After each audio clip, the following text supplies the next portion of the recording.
ससुराल चूर चूर हो गया। शर्मा परिवार का मुखिया रमाकांत था। रमाकांत अपनी पत्नी शांति और बेटे विमल के साथ रहा करता था। विमल की शादी किरण से होने वाली थी। ए जी, सुनते हो? नहीं, नहीं सुनता हूँ, बहरा हूँ। यही तो चाहती हो ना तुम? ओहो, आप भी ना। मैं कह रही हूँ कि मेरी बात सुनिए ना। आप तो बिना बात के बस लड़ने के लिए तैयार हो जाते हैं। क्या सुनो तुम्हारी बात? ऐसे कौन सी काम की बात करती हो तुम? बस यही काम थोड़ी है, और भी ज़रूरी काम है मेरे पास। अरे पापा सुन तो लो, मम्मी क्या कह रही है, क्या पता ज़रूरी काम हो।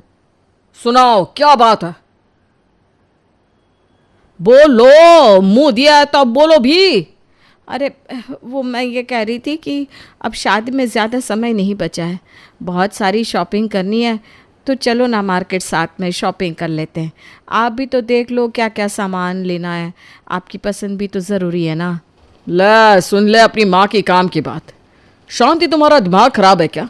मैं शादी की शॉपिंग करने जाऊंगा? मैं औरत दिख रहा हूं क्या तुम्हें? कुछ तो सोच समझ कर बोला करो, या फिर बोलने से ही मतलब है? अरे पर क्या पर? अपने पति को सबके सामने बेइज्जत करना चाहती हो? देखो, मेरा पति औरतों की तरह दुल्हन के गहने और कपड़ा लत्ता लेने जाता है। मेरा पति औरतों वाले काम करता है। तेरी तो पता नहीं, लेकिन मेरी तो इज्जत है इस समाज में। मैं ये सब काम नहीं करने वाला। अरे शॉपिंग करने से कौन सी इज्जत कम हो जाती है भला? हाँ, हो जाती है इज्जत कम। कान खोल कर सुन लो, मुझसे नहीं होंगे ये औरतों वाले काम। जाओ अकेले शॉपिंग करने, मेरा दिमाग मत खाओ। इन लुगाइयों को और कुछ काम है नहीं, आदमियों का दिमाग खाने चली आती है। रमाकांत विमल को भी उसके साथ नहीं जाने देता। शांति बेचारी अकेले जाकर पूरी शॉपिंग करके आती है और पूरा दिन शॉपिंग करके वापस घर आती है। तब रमाकांत को शॉपिंग का सामान दिखाती है। मैं आ गई, आइए देख लीजिए क्या क्या लाई हूँ। बेटे की शादी है तो इतनी शॉपिंग करना तो बनता ही है, आखिर अब मैं सास बनने वाली जो हूँ। मर्द का काम होता है पैसे देना, ये सब देखना नहीं। जो लाई हो ठीक है, या औरतों के सामान के बारे में मुझे कुछ पता नहीं। लाओ माँ, मुझे दिखा दो, मेरी शादी है, मैं तो देखूंगा ही। आखिर मेरी माँ इतनी मेहनत जो करी है मेरे लिए। हाँ बेटा, देख ले मैं अपनी होने वाली बहू के लिए क्या क्या लेकर आई हूँ। उम्मीद है उसको सब पसंद आएगा। माँ, आप इतनी मेहनत और प्यार से इतनी शॉपिंग कर रही हो, पसंद तो आएगा ही। विमल, तुम मेरे साथ चलो, इससे ज़्यादा ज़रूरी और भी काम है। अपनी माँ को उसके काम करने दे। हाँ पापा, आप चलो, मैं बस अभी आया। माँ मेरे लिए भी तो शॉपिंग करके आई है, मैं तो अपना सामान देख कर ही आऊँगा। शांति को खुश करने के लिए विमल सारी चीज़ें निकाल कर देखता है और उनकी बहुत तारीफ करता है। कुछ दिन और गुजरते हैं और शादी का समय काफ़ी करीब आ जाता है। रमाकांत के घर मेहमान आने लगते हैं। ए जी, घर में इतने मेहमान आए हुए हैं, मैं तब से बस काम ही किए जा रही हूँ, मेरी थोड़ी मदद कर दीजिए ना। मैं अकेले सब कितना करूँगी, बस कुछ दिन की बात है, उसके बाद तो मेरी बहू आ जाएगी मेरा हाथ बांटने के लिए। अभी के लिए आप थोड़ी सी मदद कर दो ना। तुमने आज से पहले मुझे कभी घर के काम करते देखा है जो अब मैं करूँगा? वो भी इतने मेहमानों के सामने। मेहमान देखेंगे तो क्या कहेंगे कि रमाकांत तो जोरू का गुलाम है। नहीं नहीं, ये सब काम तुम अकेले ही करो। मेरी बात समझने की कोशिश करिए, हमारे घर में और कोई है भी नहीं, मैं किससे कहूँ। विमल की तो शादी है, अब उससे तो काम करवाऊंगी नहीं, और अकेले मुझसे ये सारे काम नहीं हो पाएंगे। इतनी औरतें आई है, इनसे बोलो काम करवाए। ये क्या बस चुगलियाँ करने आई हैं? शादी वाले घर में आई है तो काम तो करना ही पड़ेगा। यहाँ क्या ये सारी औरतें आराम करने आई है? औरतों का एक ही काम है कि वो अपना किचन अच्छे से संभाले। ठीक है, आपको नहीं करना तो रहने दो, मैं मेहमानों से नहीं कहने वाली। आपका क्या ज्ञान देकर चले जाओगे? बाकी सब तो मुझे ही बाद में बोलेंगी कि घर बुलाकर मैंने सभी मेहमानों से काम करवाया। नहीं नहीं नहीं, इससे अच्छा है कि मैं अकेले ही सारे काम कर लूँ। हाँ तो सही है, जो करना है करो, मैं जा रहा हूँ आराम करने। यही बात तुम्हें मैं पहले भी कह रहा था कि तुम अपना काम खुद कर लो। मैं सोने जा रहा हूँ, मुझे परेशान मत करना आप। शादी होते होते शांति थक कर चूर हो जाती है, लेकिन मजबूरन सब उसे ही करना पड़ता है और वक्त में शादी हो जाती है। शादी के बाद जब दुल्हन घर आती है तो शांति कहती है, कितनी प्यारी बहू लाई हूँ मैं, एकदम चांद का टुकड़ा है, नज़र ना लग जाए। आखिर पसंद किसकी है? मैंने ही पसंद किया है ये चांद का टुकड़ा। अच्छा, रिश्ता किसने बताया था? मैं रिश्ता ही ना बताती तो तू पसंद कैसे करता? ठीक है बाबा, आप जीती मैं हारा। आप ही लाई हो अपनी प्यारी बहू, अब तो खुश हो ना आप। शुरू के कुछ दिन तो सही निकल जाते हैं, लेकिन फिर एक दिन जब किरण खाना बनाती है तो वो देखकर विमल कहता है, आहा, खुशबू तो बहुत अच्छी आ रही है, फटाफट परोस दो फिर खाते हैं। हाँ ये लो, खाकर बताओ कैसा बना है। अरे मैं अचार लाना तो भूल ही गई, ज़रा ले आओ तो अचार। कहाँ रखा है बता दो, मैं अभी ले आता हूँ, तुम बस जल्दी से खाना परोस दो। किचन में, फ्रिज के पास रखा है। विमल जाता है और किचन से अचार लेकर आता है, पर उसको ऐसा करते हुए रमाकांत देख लेता है और चिल्लाने लगता है, आज किचन में घुस गए, कल रोटियां भी बनाने लगोगे। यही देखना बाकी है अब इस घर में। इस घर के आदमी अब किचन में ही नजर आएंगे। क्या पापा, आप ये क्या बोल रहे हो?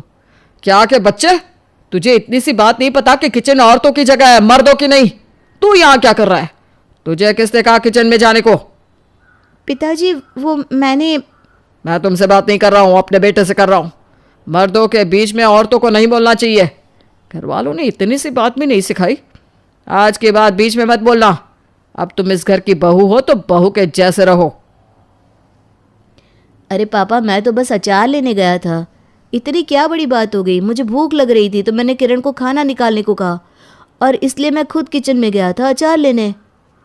मुझे फालतू की बहस नहीं करनी। दोबारा किचन में मत दिख जाना बस, वरना मुझसे बुरा कोई नहीं होगा। किरण अपने ससुर की ऐसी रूढ़िवादी सोच देखकर हैरान थी। उसे यकीन नहीं हो रहा था कि इस जमाने में भी ऐसे लोग होते हैं। बहू, शाम के लिए सब्जी नहीं है, ले आना जाकर। अच्छा माँ जी, आप आराम करिए। किरण तुरंत ही विमल को फ़ोन करके कहती है, सुनते हो, आपसे ना एक काम था। बोलिए मोहतरमा जी। क्या आप ऑफिस से आते वक्त सब्जी ला सकते हैं? मैं ले तो आती, पर घर का काम करते करते बहुत थक गई हूँ। आप ले आएंगे ना? अरे इसमें कौन सी बड़ी बात है, मैं लेता आऊँगा। किरण के कहने के बाद शाम में विमल सब्जी लेकर आता है, लेकिन उसको आते हुए रमाकांत देख लेता है। क्या ले आए बेटा? आलू, मटर, प्याज और हरी मिर्च लाया हूँ।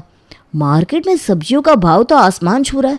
वैसे मैं सब ले आया, कुछ और लाना था क्या? हाँ, और चूड़ियाँ लेकर आए कि नहीं?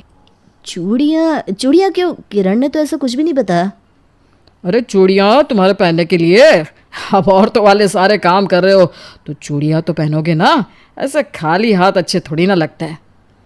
पापा मैं तो बस। चुप कर। जब देखो तब औरतों वाले काम करने में लगा रहता है। मुझे पहले पता होता कि तुझे इतना शौक है ये सब करने का तो बहू को घर ना लाता, बल्कि तुझे उल्टा जमाई बनाकर भेज देता। नाक कटा दिए मेरी। जाने दीजिए ना, हो गई इससे गलती, आगे से नहीं करेगा। बेचारा मदद करने की कोशिश तो कर रहा था। आप गुस्सा मत करिए, मैं बात करती हूँ उससे। यह इसी के लायक है, इसे अपनी साड़ी दे दो, ये वो पहन कर घर के काम करेगा। इसी के तो लायक है तुम्हारा सुपुत्र।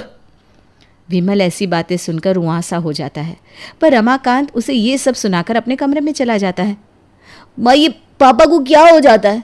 इतनी तो कोई बड़ी बात भी नहीं थी जो पापा ने इतना उल्टा सीधा सुना दिया। हाँ माँ जी, ये तो बस मेरी मदद के लिए सब्जियाँ लेकर आए थे। इसमें ऐसा कौन सा पाप हो गया जो पापा जी इतना गुस्सा हो गए? बहू, तुम्हारे ससुर का गुस्सा थोड़ा तेज है, मैं उनसे बात करूँगी। अब तुम दोनों जाओ। अगले ही दिन रमाकांत के पास उसकी बहन के ससुराल से फ़ोन आता है, जिसे सुनकर रमाकांत सभी से कहता है, विमल, तुम्हारी बुआ के घर से फ़ोन आया है, उनका एक्सीडेंट हो गया है। न जाने कैसे हो गया ये सब। अभी तो सब कुछ ठीक था, अचानक ये कैसे हो गया। पता नहीं तेरी बुआ कैसी है। अरे तो चलिए उन्हें देख कर आते हैं, मैं गाड़ी निकालता हूँ, आप जल्दी से आ जाओ। चारों लोग जाकर विमल की बुआ को देख कर आते हैं, जहां उन सभी को पता चलता है कि विमल की बुआ जिंदगी और मौत के बीच झूल रही थी और उनको कभी भी कुछ भी हो सकता है। हे भगवान, मेरी नानद को जल्दी से ठीक कर दे। ये सब अचानक क्या हो गया? मम्मी, बुआ ठीक तो हो जाएगी ना? आपको पता है वो मेरी फेवरेट बुआ है, उनको कुछ नहीं होना चाहिए।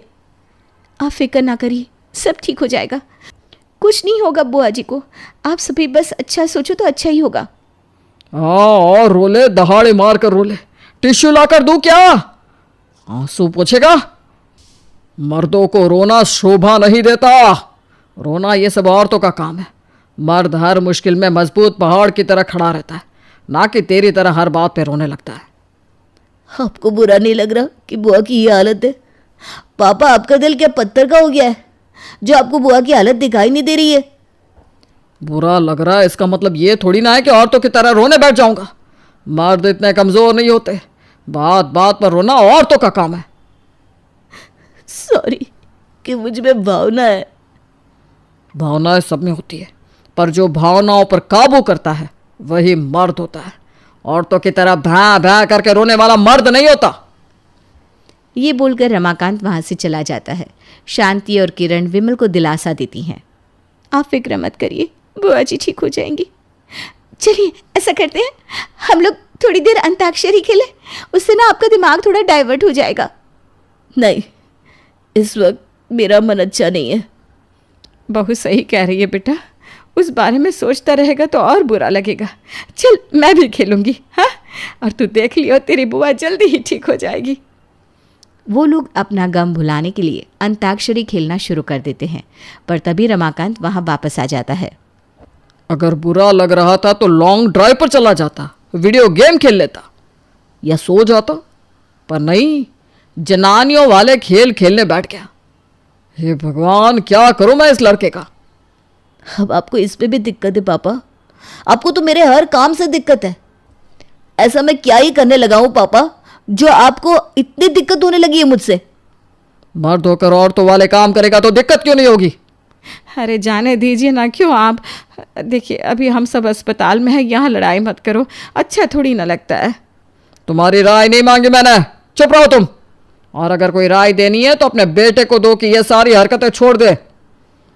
ये सब सुनकर किरण को बिल्कुल अच्छा नहीं लगता। अब पानी सर से ऊपर निकलता जा रहा है। ससुर जी का मेल ईगो कुछ ज़्यादा ही बढ़ चुका है। अब मुझे ही कुछ करना पड़ेगा। किरण अपने ससुर जी को सही रास्ते पर लाने का एक प्लान सोचती है और शांति और विमल को भी इस बारे में बताती है। तुम्हें लगता है ये प्लान पापा पर काम करेगा? और अगर कुछ भी गलत हुआ तो पापा हम सभी को घर से बाहर कर देंगे।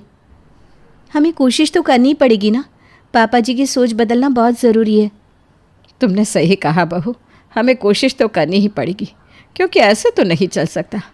मैंने उनके इस रवैये को बहुत लंबे समय तक बर्दाश्त किया है, पर अब मैं नहीं चाहती कि तुम लोग भी करो।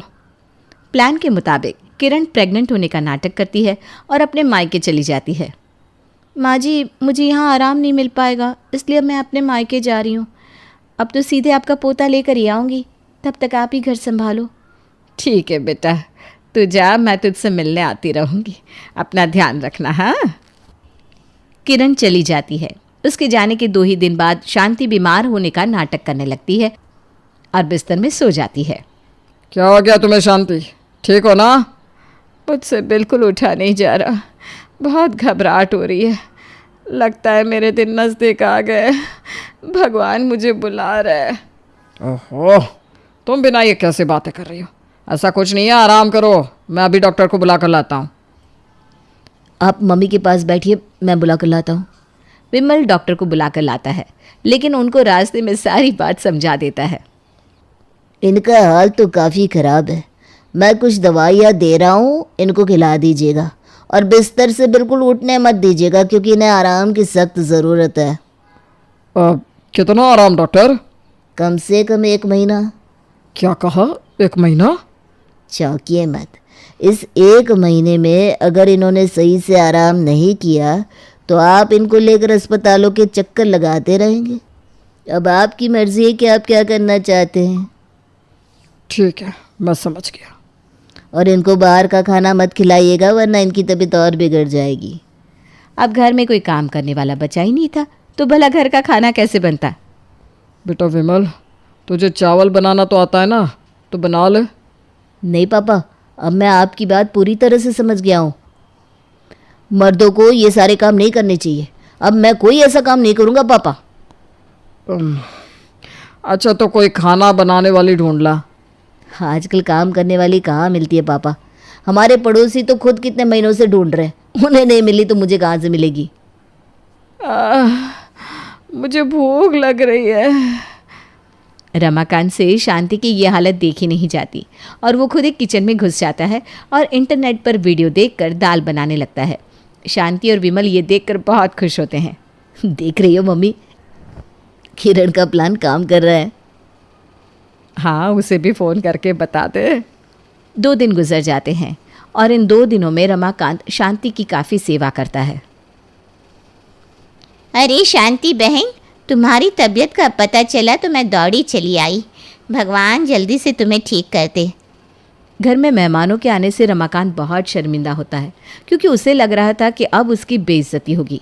लेकिन तभी एक औरत कहती है, रमाकांत भाई साहब, तुम्हें खाना बनाकर खिला रहे? क्या बात है, तुम तो बड़ी भाग्यशाली हो। भगवान ऐसा पति सबको दे। हाँ बहन, तुमने सही कहा। मुझे तो शांति बहन से जलन हो रही है। हमें रमाकांत भाई से कुछ सीखना चाहिए। रमाकांत तो उनकी बातें सुनकर हैरान होता है। पापा, आप तो कह रहे थे कि औरतों वाले काम करने से बेइज्जती होती है, पर यहाँ तो आपको इज्जत मिल रही है। हाँ, मैं भी हैरान हूँ। मुझे तो समझ में नहीं आ रहा कि। हैरानी वाली बात नहीं है पिताजी। मिल बांट कर काम करने वालों को और एक दूसरे की मदद करने वालों को हमेशा समाज में इज्जत ही मिलती है। अरे बहू, तुम यहाँ। बहू आपके बदलने का इंतज़ार कर रही थी। आप में बदलाव आया तो वो भी आ गई। कैसा बदलाव? यही बदलाव जिसने आज आपको समझाया कि औरतों वाले काम करना इज्जत की बात है, ना कि बेइज्जती की। अरे तुम उठ क्यों रही हो? लेट ही रहो। मैं ठीक हूँ। आपके बदलते ही मेरी तबीयत भी बदल गई। इसी बात पर चाय हो जाए, मैं अभी बना कर लाती हूँ। अरे नहीं नहीं, रुको बहू, तुम तो अभी आई हो, बैठो आराम से, मैं बनाता हूँ चाय। क्या? क्या क्या? अब ऐसा करोगे तो मैं नहीं बनाऊंगा। रमाकांत अब पूरी तरह बदल चुका था और उसके बाद से वो लोग खुशी खुशी रहने लगे।